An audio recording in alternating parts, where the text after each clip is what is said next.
ठीक है, हम लोगों को फिर से इस बेसिक बात से याद स्टार्ट करते हैं। कॉपी लेकर के बैठा करो, जो इंपॉर्टेंट बातें हैं उसको एक बार लिख करके रखा करो, ताकि पेन मेमोरी में कम से कम तुम्हारे याद रहे, ध्यान में रहे वो। ठीक है, पेन से कुछ लिख देते हैं ना तो उसकी मेमोरी में जाने के चांसेस ज़्यादा रहते हैं। इन एनी केस, अगर A B equal to A सी दिया हुआ है, ठीक है, तो फिर ऐसा कट तो नहीं करेंगे। ठीक है, जस्ट ऑफ रीजन, अगर ये दिया हुआ है, इफ देन, ये जो कटिंग है, not allowed, not allowed always. ठीक है, क्या क्या लॉजिक दिया था हमने इसका? और क्योंकि ए हो सकता है जीरो हो, मीन्स ए में भी जीरो, जीरो मैट्रिक्स ना, ए में भी जीरो मैट्रिक्स। तो क्या दिक्कत हो गया? तो जैसे मैथ्स में, सिंपल मैथ्स में बोला करते थे जीरो को जीरो से नहीं काट सकते, वैसे यहाँ पे भी सोच लेते हैं। ठीक है, let us think like that. हाँ, लेकिन ये अगर होगा, if B equal to C दिया हुआ है, then A B equal to A C है, तो हमेशा ऑलवेज अलाउड रहेगा।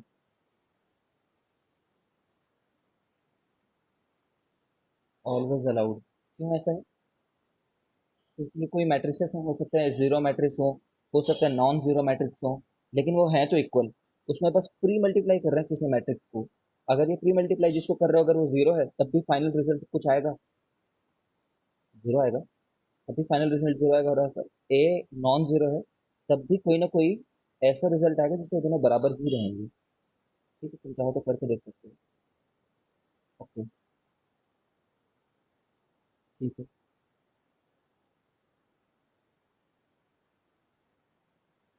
ए B not not equal to zero, क्या बोल रहा था हर्ष? मैं तो समझ नहीं पा रहा था, फिर भी इस पॉइंट को मैं कवर करने की कोशिश करता हूँ। अगर ये दे रखा है तो इसके तीन कंक्लूजन निकाल सकते हैं मैट्रिक्स वाले अलजेब्रा में। सिंपल अलजेब्रा होता तो दो कंक्लूजन निकालते हैं हम। अगर ये सिंपल अलजेब्रा होता तो या तो ए इक्वल टू जीरो बोलते, या तो बी इक्वल टू जीरो बोलते। ठीक है, इसी में इंक्लूड हो जाता है कि ए और बी दोनों जीरो है। ठीक है, इसी में इंक्लूड हो जाता है कि ए कॉमा बी भी जीरो है। ठीक है, इन एनी केस दो कंक्लूजन निकालते हैं यहाँ पे। बट यहाँ पे ये कंक्लूजन निकालते, या तो ए जीरो है, या तो बी जीरो है। ठीक है, या तो A not equal to zero है, B not equal to zero है। ठीक है, ये केस भी आ सकता है, उनके प्रोडक्ट से मिल करके ये नंबर बन सकता है। ठीक है, उनके प्रोडक्ट से जीरो मैट्रिक्स भी प्रोड्यूस हो सकते हैं। ठीक है, अब क्या बोल रहा है, B not equal to zero कैसे हो सकता है? बी तो जीरो दे रखा है। सर मैं ऊपर बोल रहा था if B is equal to C वाला जो लिखे हो ना कंडीशन, हाँ हाँ, then it's always true A B is equal to A C. मैं ये बोल रहा था कि A B when not equal to zero तो भी वो इक्वेशन ट्रू होल्ड करेगा। यहाँ वाला, हाँ इसमें क्या बोल रहा है फिर से? सर, मैं बोल रहा था अगर A B not equal to zero होगा तो भी वो इक्वेशन होल्ड करेगा।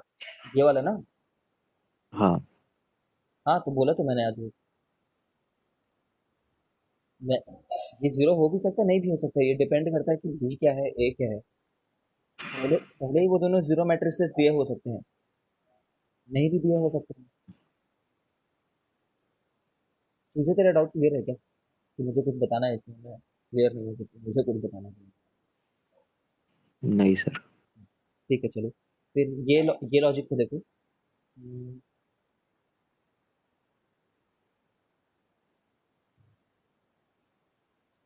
कभी कभी कम्युनिकेशन गैप रहता है, उस समय भी डाउट नहीं समझ रहा मैं, थोड़ा पढ़ करके व्हाट्सएप पे, अभी भी इतना क्लियर नहीं है। ठीक है, तो एग्जाम में तो सीधे यही बोलेंगे कि if this is zero, then this equal to zero, और दिस इक्वल टू जीरो। तो बोला नहीं, गलत है ये, दोनों भी नॉन जीरो हो सकते हैं, और उनके प्रोडक्ट के चलते भी जीरो मैट्रिक्स बन सकते हैं। ठीक है, जैसे कि इसको करना चाहिए जाएगा तो, ठीक है, ऐसा एग्जाम्पल्स हमने देखे ही हैं, तुम देख लेना तुम्हारे को, अगर नहीं याद आ रहा हो ऐसे एग्जाम्पल तो बताना।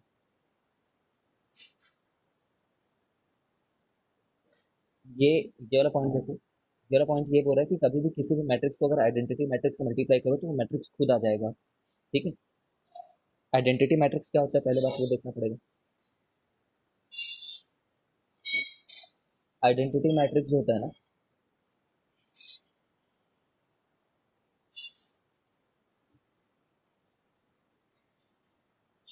आइडेंटिटी मैट्रिक्स बहुत ज़्यादा इंपॉर्टेंट है। सी बाई सी का अगर मैं एक आइडेंटिटी मैट्रिक्स बनाऊं, तो ऐसा रहेगा, सिर्फ डायगोनल में 1 1 1 रहेंगे और बाकी सब जगह पे 0 0 रहेगा। ऐसा मैट्रिक्स से तुमने ऊपर में भी पढ़ रखा है।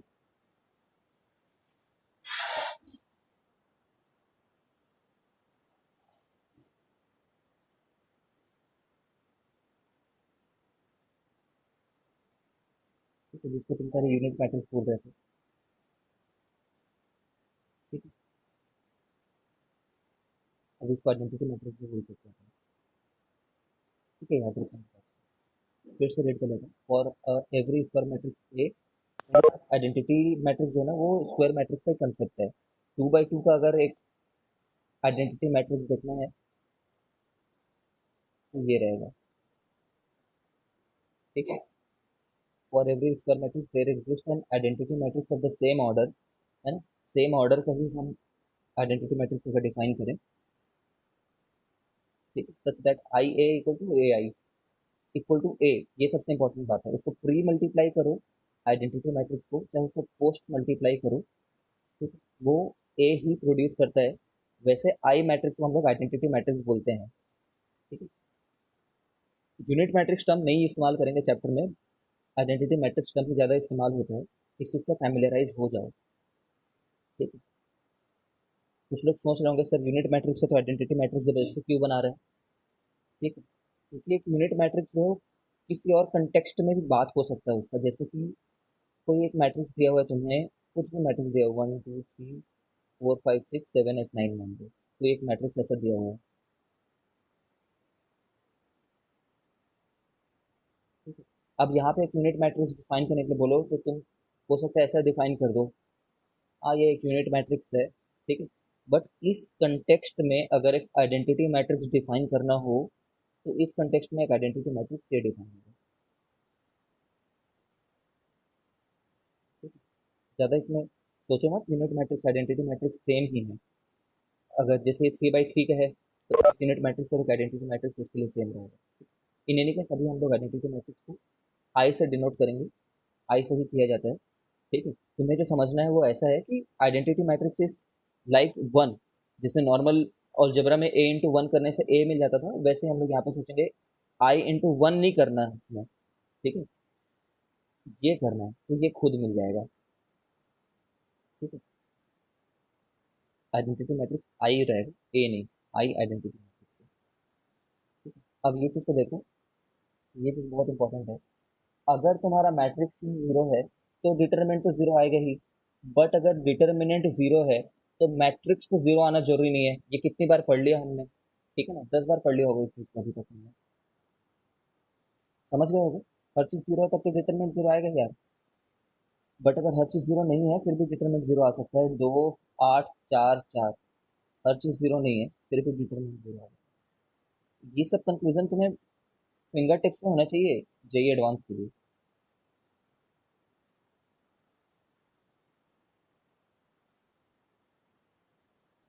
Matrix multiplication is associative. ठीक है, एसोसिएटिव में वर्ड एसोसिएट आता है, समझ रहे होगे। एक किसी और के साथ पहले एसोसिएट हो ले, फिर किसी और के साथ एसोसिएट हो ले, वो चलेगा। ठीक है, मतलब ए बी सी तीन का मल्टीप्लिकेशन करना है तो चाहे तुम इन दोनों का पहले कर लो, ठीक है, चाहे इन दोनों का पहले कर लो। ठीक है, एसोसिएटिव। कम्यूटेटिव थे क्या, मुझे यस और नो में बताओ। कम्यूटेटिव, कम्यूट करना मतलब, समझ रहे हो ना यार, कम्यूटेशन एक इंग्लिश का सिंपल वर्ड है। कम्यूटेशन मतलब आना जाना होता है, सुने होगे। ठीक है, कम्यूट करना मतलब आना जाना, एक जगह से दूसरी जगह प्रस्थान करना, वापस आ जाना, ट्रैवल करना टाइप का, लेकिन जा करके आना, इस सेंस में कम्यूटेशन वर्ड को जनरली इस्तेमाल करते हैं। ठीक है, तो अगर ए बी बी ए के जैसा हो जाए, ठीक है, आना जाना ऐसा समझ लो, जैसे भी समझना है। ठीक है, गया फिर वापस, तुम्हारी मर्जी, कैसे भी एसोसिएट करो वर्ड को, बट ए बी अगर बी ए के बराबर आ जाए तो उसको कम्यूटेटिव बोलते हैं। ठीक है, उनका बस ऑर्डर एक्सचेंज कर दो, ठीक है, तो कम्यूटेटिव होते हैं। तो मैट्रिक्स मल्टीप्लिकेशन इज कम्यूटेटिव और नॉट, ये बताओ।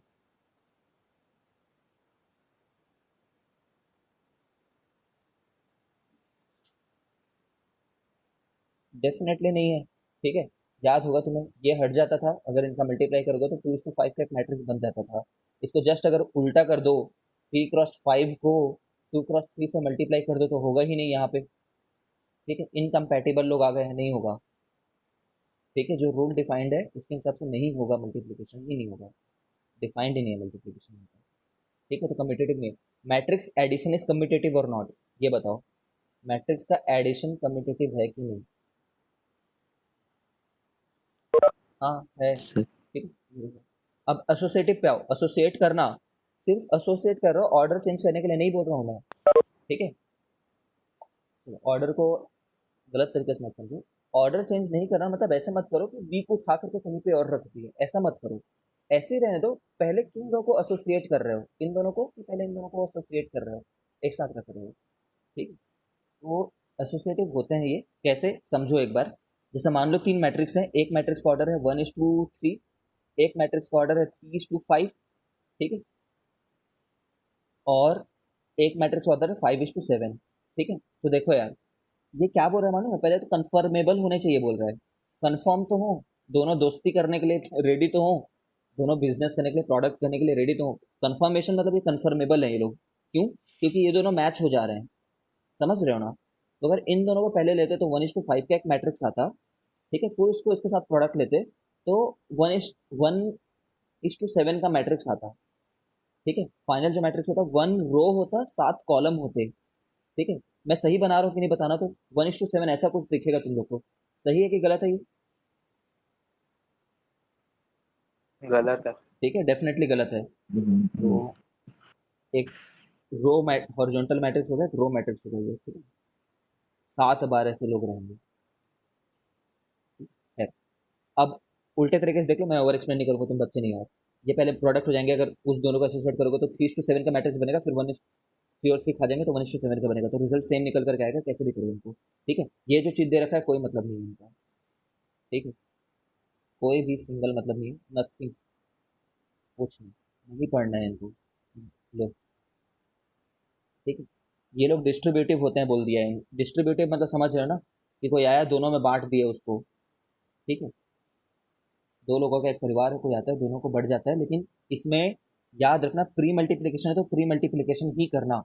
ए पहले रखा हुआ है तो ए बी प्लस ए सी ही बनेगा। ठीक है ना, और क्या बन सकता था इसके अलावा? ए सी प्लस ए बी बन सकता था। क्यों? क्योंकि कम्यूटेटिव है ये लोग। ठीक है, ये चीज और ये चीज तो अगल बगल में स्विच हो सकती है, बिकॉज सम है, मैट्रिक्स समेशन इज कम्यूटेटिव है ना। अब लेकिन इनको ऐसे नहीं कर सकते, ये बी ए प्लस ए सी लिख दिया, ये नहीं कर सकते। ठीक है ना, क्योंकि बी से पहले ए है रखा हुआ है। वही बात है ना, 1:3 और 3:5 है, तो इसी ऑर्डर में प्रोडक्ट हो सकते हैं, इसको उल्टे ऑर्डर में प्रोडक्ट नहीं हो सकते, इनका प्रोडक्ट नहीं होगा। ठीक है, तो ये बात तो याद रखना। कंफर्मेबल है तभी ये सब चीजें हैं ना। तुम्हें जेई में हर बार ये देखना है कि फॉर एनी मैट्रिक्स लिखा होगा अगर, तो वहां पे सतर्क हो जाना। फॉर एनी मैट्रिक्स थोड़ी प्रोडक्ट डिफाइंड होता है, फॉर कंफर्मेबल मैट्रिसेस की प्रोडक्ट डिफाइंड होते हैं। ठीक है, कंफर्मेबल होने चाहिए वो लोग आपस में। ठीक है, नथिंग, कुछ नहीं चाहिए, कोई प्रूफ नहीं चाहिए। सोच सकते हो इसको करके।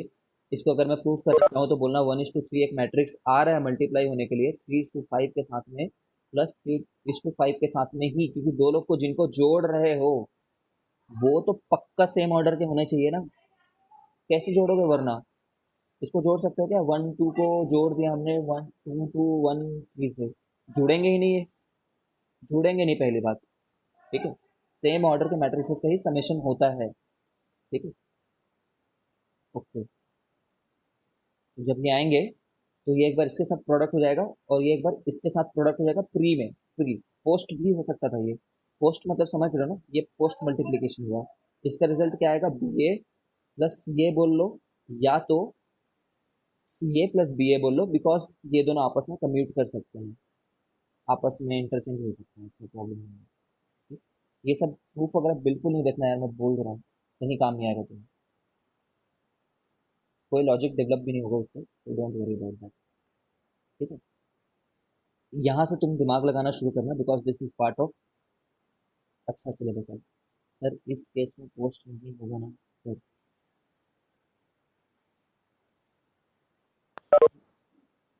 इस केस में पोस्ट नहीं होगा सर, कंफर्म नहीं होगा। अगर कंफर्मेबल हुआ तो हो सकता है ना, मतलब 3:3 सभी हैं। हाँ, ऊपर वाले में नहीं होगा, ऊपर वाले में पोस्ट मल्टीप्लाई ही नहीं होगा, जो ऊपर वाले में था, है ना। ये वाले में तो पोस्ट का चांस ही नहीं है ऊपर वाले में। ये 3:3 सभी में, तब तो हो जाएगा। ठीक है, अब यहाँ पे ये देखो, ये चीज़ को बहुत अच्छे से समझ लो कि ए स्क्वायर ए को क्या लिख सकते हो।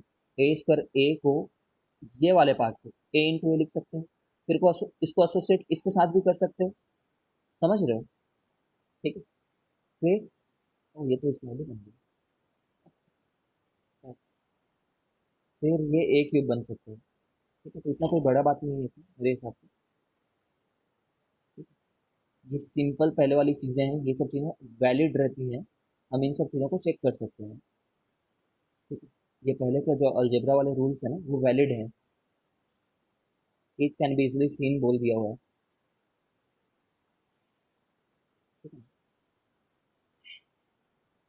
देखो, इन पर्टिकुलर वी डिफाइन, हम डिफाइन कर रहे हैं एक चीज़ को ना, हम मतलब अपने मैथ्स को स्ट्रॉन्ग और कंसिस्टेंट बनाने के लिए ए का पावर जीरो को identity matrix of the same order define कर रहे हैं। ये क्या चीज़ है, उसी ऑर्डर का होना चाहिए जिस ऑर्डर का ए है। जैसे कि ए को अगर तुमने ये बोल रखा है, पहले बात तो आइडेंटिटी मैट्रिक्स वगैरह के जो कंसेप्ट है ना, वो सिर्फ और सिर्फ स्क्वायर मैट्रिक्स के लिए ही वैलिड है। ठीक है, देखो, सुनो ध्यान से मुझे बोलो, 2 1 3 1 0 4, ये एक ए दे रखा है मान लो। ठीक है, तो इसका ऑर्डर कितना बोलोगे तुम, 3:2 ऑर्डर है बोलोगे। ठीक है, फिर मैं बोलूंगा इसको, क्या मैं इसके साथ मल्टीप्लाई कर सकता हूँ, 2 1 4 0 0 4 इसके साथ क्या मैं मल्टीप्लाई कर सकता हूँ, तो तुम लोग बोलोगे कि हाँ ऑफ कोर्स कर सकते हो। ठीक है, कोई प्रॉब्लम नहीं है। ठीक है, बस इनका सेम होना चाहिए। अब मैं तुमसे बोलूं कि इसके लिए, इसके लिए क्या मैं ए का पावर जीरो डिफाइन कर सकता हूँ, तो तुम लोग क्या बोलोगे, नहीं कर सकते। डिफाइन ही नहीं करोगे भाई, क्योंकि ये जब एक स्क्वायर मैट्रिक्स ही नहीं है तो आइडेंटिटी मैट्रिक्स का कॉन्सेप्ट नहीं आएगा। ठीक है, क्या सिर्फ हम स्क्वायर मैट्रिक्सेस को ही सिंपल मल्टीप्लाई कर सकते हैं, नहीं, matrix multiplication defined for all. ठीक है, बट कुछ स्पेशल प्रॉपर्टीज जो है वो स्क्वायर मैट्रिक्सेस शो करते हैं। ठीक है, ए का पावर जीरो जैसे कॉन्सेप्ट को तभी लाओ जब 3/3 हो, 2/2 हो, 4/4 हो। ठीक है, अब मैं बोलूँ कि अगर कहीं पे ए मेरा ये दे रखा है ना, इसके लिए बोला नॉट डिफाइंड करके, नहीं है डिफाइंड, नहीं होता ना, एक रूल बनाते थे तो स्क्वायर वाला सिर्फ, हाँ, देखो ये क्या लिख रखा है, स्क्वायर बोल रखा है, लिख रखा है यहाँ पे। खुद का खुद से मल्टीप्लीकेशन कैसे होगा बताओ तुम, 1:3 का खुद से मल्टीप्लीकेशन हो सकता है क्या, अगर वो स्क्वायर ना हो तो, स्क्वायर ना हो तो खुद से मल्टीप्लीकेशन नहीं हो पाएगा कभी भी। ये देखो, कभी हो पाएगा क्या, कभी नहीं होगा। खुद का खुद से होने के लिए स्क्वायर होना जरूरी है उनके लिए। ठीक है, समझ गए होगे यार, 1 2 3 4 5 6 7 8 9, अब मैं तुम्हें बोलूँ कि ए का पावर जीरो क्या है, तो तुम क्या बोलोगे, 3/3 ऑर्डर का ही होना चाहिए वो, 1 0 0 0 1 0 0 0 1। ठीक है, बस हो गया। बहुत इंपॉर्टेंट चीज चल रही है ये, याद रखना, अच्छे से याद कर लो, ये सब चीजें अलाउड है। मैं तुम्हें 5 सेकंड दिया।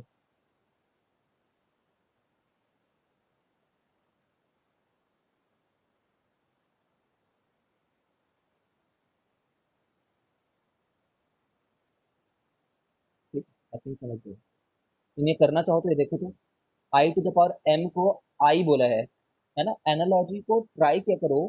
अच्छे स्टूडेंट लोग क्या ट्राई करेंगे, कोई भी चीज को ना नॉर्मल अलजेब्रा के एनालॉजी में ले जाने की कोशिश करेंगे। एनालॉजी मतलब जैसे वन का कितना भी बार मल्टीप्लीकेशन कर लो वन ही आता है। ठीक है, उसी एनालॉजी के हिसाब से आइडेंटिटी मैट्रिक्स लोग ने डिफाइन किया है, ये आई ही आएंगे। ठीक है, करना चाहो तो कर लो, ये देखो 2/2 मैट्रिक्स करें, 1 0 0 1, इसका स्क्वेयरिंग करना चाह रहा हूँ मैं। स्क्वेयरिंग करने का क्या मतलब होता है? स्क्वेयरिंग करने जैसा कोई चीज़ नहीं होता ना, कोई ऐसा मत सोचना कि 1001 का स्क्वायर करने का ये मतलब है करके, 1 स्क्वायर 0 स्क्वायर, हाँ, ये सब नहीं भाई, ये बहुत गलत। स्क्वेयरिंग करने का क्या मतलब हो, उसी को उसी के साथ मल्टीप्लाई कर दो ही मतलब होता है स्क्वेयरिंग का। ठीक है। अब इसको मल्टीप्लाई करे हो तो कैसे मल्टीप्लाई करते थे याद करो। इसको मैं लेता था, ठीक है, वर्टिकल घुमा देता था, इससे मल्टीप्लाई करता था तो मेरा सिर्फ एक नंबर आता था यहाँ पे ये, और वो कितना आएगा, 1:1, 0:0, 1 आएगा। ठीक है, फिर इसी को ही रखे रहता था। ठीक है। और इसको रख लेता था, देखो इसका नाम क्या है, R1, इसका नाम क्या है, C2। तो इससे क्या बनेगा, R1 और C2 से R1C2 बनेगा। ठीक है, जो यहाँ पे आएगा, जीरो आ रहा है देख रहा है, 1 into 0, 0 into 1 है ना। समझ गए होगे तो ये इतना मान लो। किसी को भी डाउट है क्या इन सब बातों में अभी? मेरे को पता है हर्षिता को समझ में नहीं आ रहा है, लेकिन हर्षिता बोल नहीं पा रही है।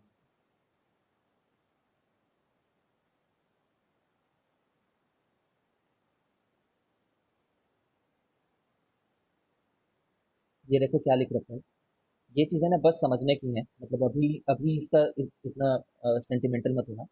अगर कोई एक पॉलिनोमियल दिया है, ठीक है, सुनते रहना ध्यान से, ये जेई का बहुत ज़्यादा अच्छा पार्ट है, ये इंपॉर्टेंट है, बट अभी डिस्कस नहीं करें क्योंकि क्वेश्चन के थ्रू डिस्कस करेंगे। अगर कोई पॉलिनोमियल दिया है, ठीक है, then we define matrix polynomial. ठीक है, मैट्रिक्स का पॉलिनोमियल कैसे डिफाइन करते हैं, F of A satisfy, F of A बनाना होगा तो सभी एक्स के ए डाल देना बस। ठीक है।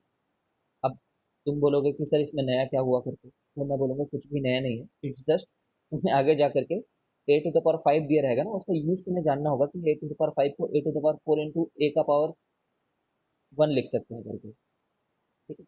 इन सब टाइप के छोटे छोटे मैनिपुलेशन से क्वेश्चन के आंसर आ जाएंगे, इफ यू कंप्लीट क्लैरिटी कि कब क्या कर सकते हैं कब क्या नहीं कर सकते हैं। ठीक है, इन एनी केस एक्स की जगह पे ए डाल सकते हैं क्या, हाँ डाल सकते हैं।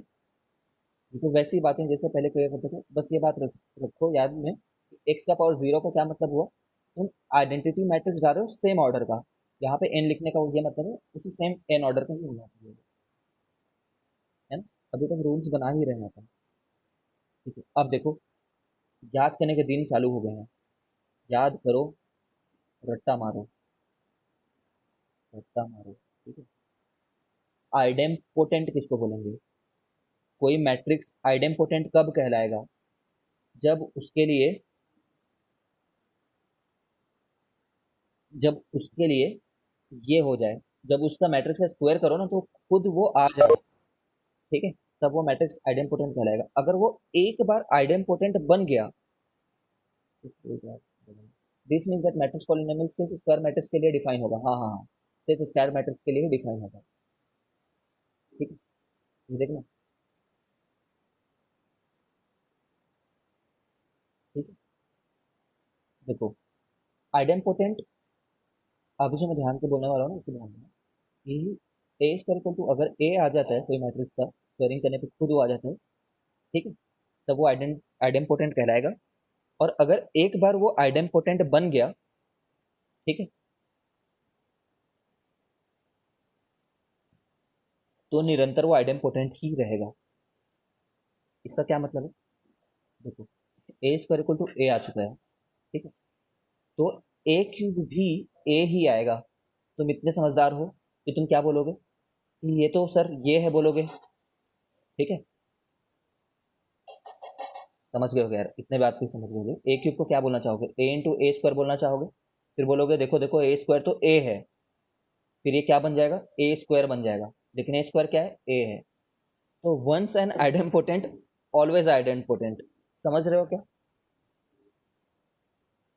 तो यहाँ से आइडेम्पोटेंट डिफाइन नहीं होता।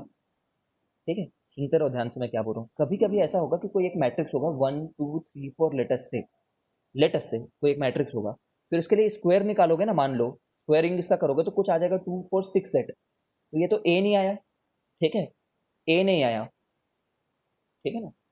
अब उसके बाद इसका जब क्यूब करोगे ना, ठीक है, इसका जब क्यूब करोगे तो तब हो सकता है 1 2 3 4 आ जाए लेटर से। क्यूब करने पे, इसका जब क्यूब करो तो हो सकता है ये आ जाए। अब जब ये एक बार आ गया ना, ठीक है, तो उसके बाद वैसा ही होता रहेगा, लेकिन अभी इसको आइडेंपोटेंट मत बोलना, क्योंकि ए स्क्वायर इक्वल टू ए के लिए ही हम इसको आइडेंपोटेंट बोलेंगे।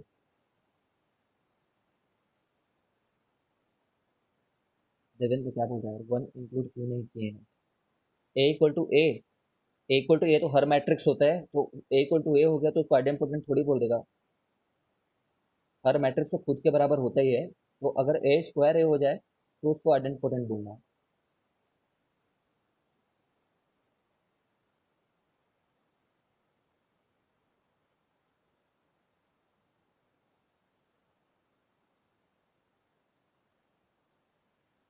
ठीक है, चलो ये बात ध्यान रखना।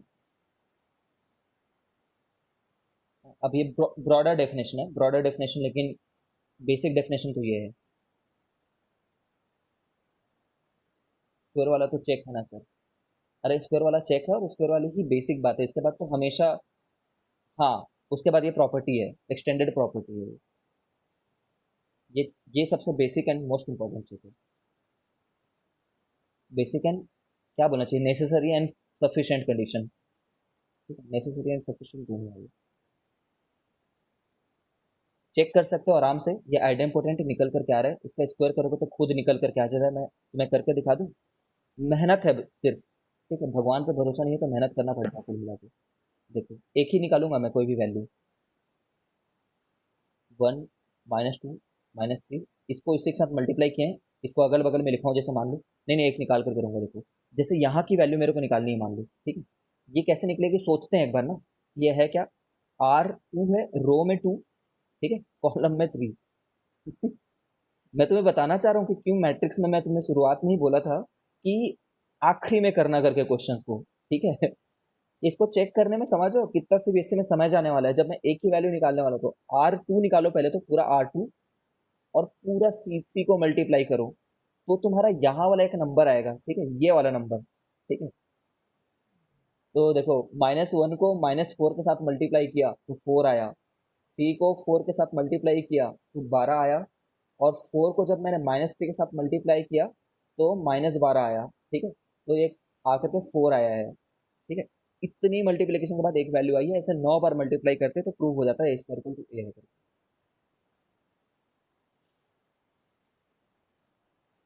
ठीक है, मैट्रिक्स में तो ऐसा ही होता है। बचपन में क्या करते थे ना, पूरा चैप्टर पूरा प्रैक्टिस कर करके चले जाते थे, ठीक है, वो नहीं कर सकते इस चैप्टर में, एग्जाम से पहले नहीं, वो नहीं होता। A square matrix is said to be nilpotent, है ना, नील पोटेंशियल ही नहीं है उसका, नील पोटेंशियल है, ठीक है।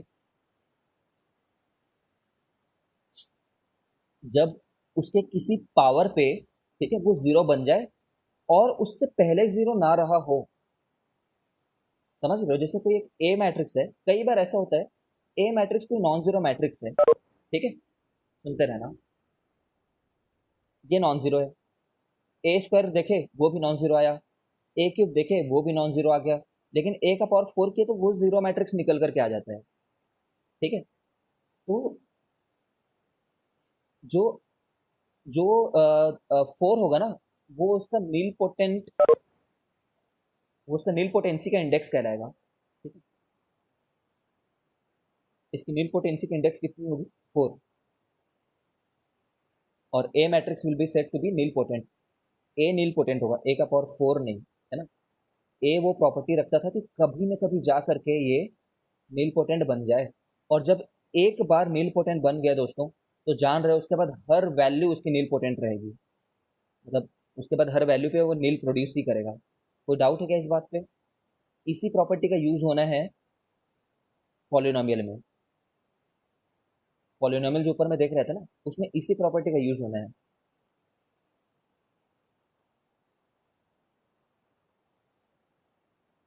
कितने लोग समझ गए? फिर से बोलता हूँ मैं, अगर कोई मैट्रिक्स है तो जरूरी नहीं है कि उसका स्क्वायर ही जीरो आ जाए एक ही बार में, नहीं, हो सकता है उसका क्यूब भी जीरो ना आए, बट करते करते जाओ तो कभी कभी हो सकता है फोर्थ पावर में जीरो आ जाए पहले। जब एक बार फोर्थ पावर में जीरो आ गया तो फिफ्थ पावर जीरो रहेगा ही, क्योंकि दोनों तरफ ए मल्टीप्लाई कर रहे हो, बस प्री मल्टीप्लाई कर रहे हो करके मान लो, ठीक है। अब हर पावर जीरो होते जाएगा, इसी बात का यूज पॉलिनोमियल मैट्रिक्स में करेंगे हम लोग, पॉलिनोमियल को सॉल्व जब करना होगा तो हम लोग को, ठीक है ना। और नील पोटेंसी का ऑर्डर क्या होगा, इंडेक्स क्या होगा, इंडेक्स इंडेक्स जब वो पहली बार जीरो बना था लेकिन उससे पहले जीरो नहीं था, ठीक है। तो जब पहली बार जीरो बना था वो उसका इंडेक्स और नील पोटेंसी कहलाता है, ठीक है। इसकी इंडेक्स ऑफ नील पोटेंसी 2 है, ठीक है। 2 है मतलब इसका स्क्वायर करोगे तो जीरो आ जाएगा ये, ठीक है। इसका स्क्वायर करोगे जीरो आ जाएगा, घर पे आराम से चेक करना, ठीक है। Periodic matrix, periodic matrix again super important, question के थ्रू ऐसे समझोगे, अभी तो बस ऊपर ऊपर से देखना समझो, सुपर इंपॉर्टेंट।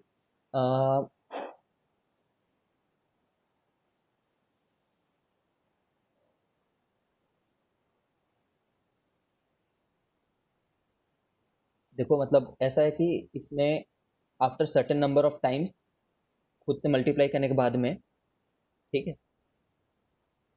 वो खुद रिपीट हो जाए। जैसे कि यार ये देखो A3 अगर A आ गया,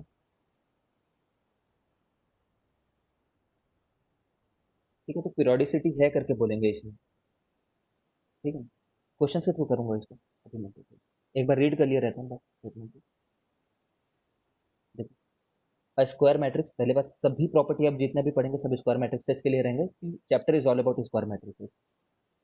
A square matrix which satisfy the relation a k plus 1 equal to a, जिसको मैं ऐसे भी लिख सकता हूँ a k a equal to a, समझ रहे हो ना, ऐसे लिख रहा हूँ मैं। For some positive integer k then a is periodic, तब a को पीरियोडिक बोलेंगे, ठीक है। k उसका पीरियड कहलाएगा, ठीक है।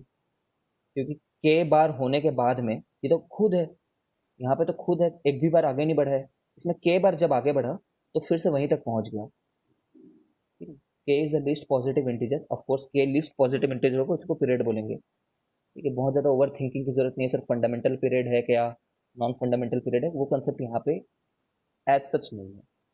जबरदस्ती बनाना चाहो तो बना सकते हो कि this is fundamental period, this is not fundamental, but यहाँ पे पीरियड मतलब फंडामेंटल पीरियड के बारे में बात हो रहा है, फॉर विच ए के प्लस वन इक्वल टू,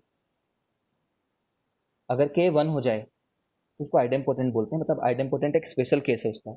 अगर के वन हो गया है तो ए स्क्वायर इक्वल टू ए बन जाएगा तुम्हारे लिए।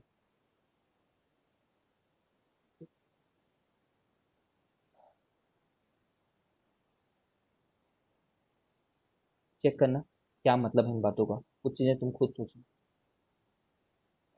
क्वेश्चन आने दो,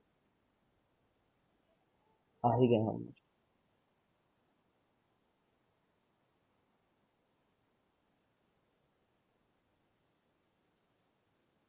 ये देखो इनवॉल्यूटरी मैट्रिक्स,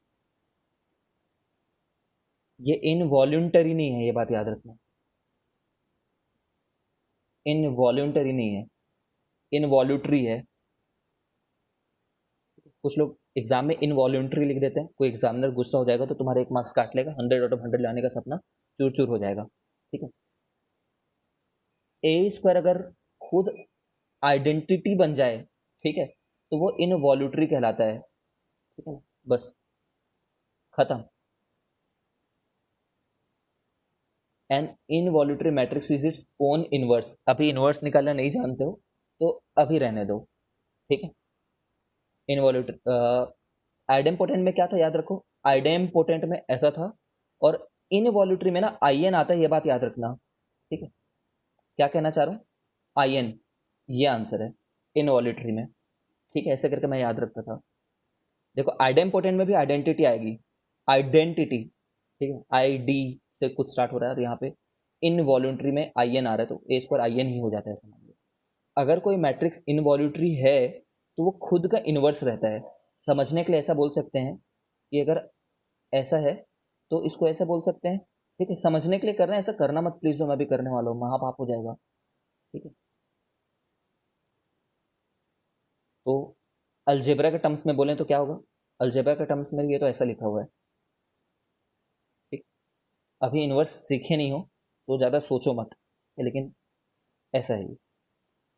देखो यार, अगर बी जो है ना, सुन लो ढंग से, इन्वर्स किसको बोलते हैं, अगर a को b से मल्टीप्लाई करूं और वो आंसर i आ जाए तो b will be called inverse of a, as simple as that.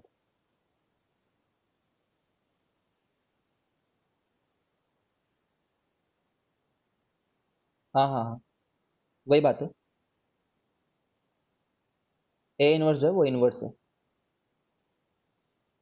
a inverse inverse of a। इसको आई रहने दो, इसको ऐसे लिख सकते हो। अब आई के साथ जो चीज़ मल्टीप्लाई होती है, चाहे प्री मल्टीप्लाई हो चाहे पोस्ट मल्टीप्लाई हो, वो ए इनवर्स हो जाएगा। ए इनवर्स ए के बराबर हो जाएगा। ठीक, सही है, एक ही बात है। ठीक है, अगर ए को बी से मल्टीप्लाई करो और वो आई प्रोड्यूस कर दे तो बी जो है वो इनवर्स कहलाता है ए का। ठीक है, देखो थोड़ी देर में यार मेरे घर में ना बहुत ज़्यादा पावर की शॉर्टेज कुछ कुछ तो भी है, इस गांव में 3 दिन से लाइट नहीं है। ठीक है तो चले जाए तो फिर खुश रहना।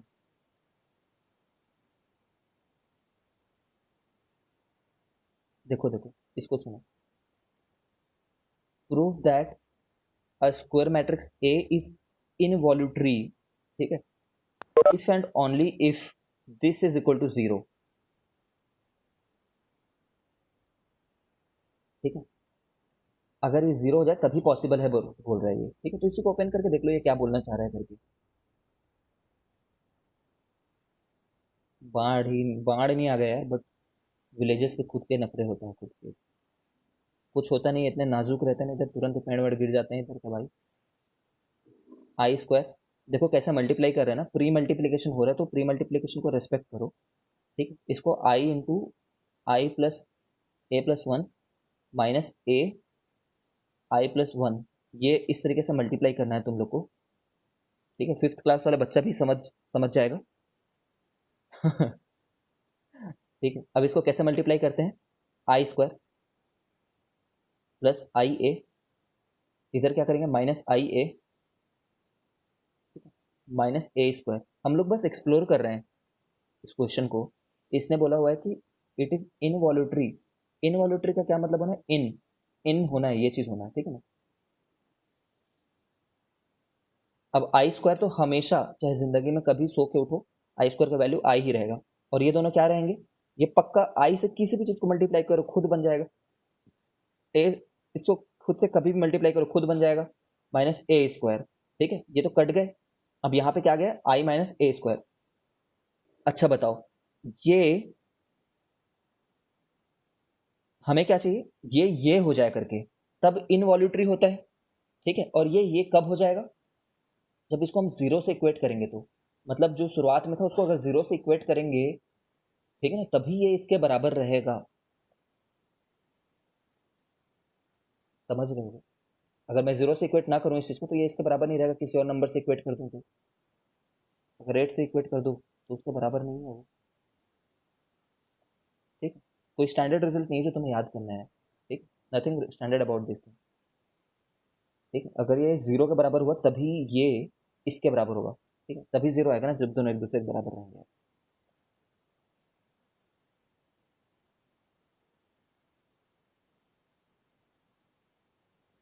तो डिस्कनेक्ट होकर के दोबारा रिकनेक्ट हो जाए।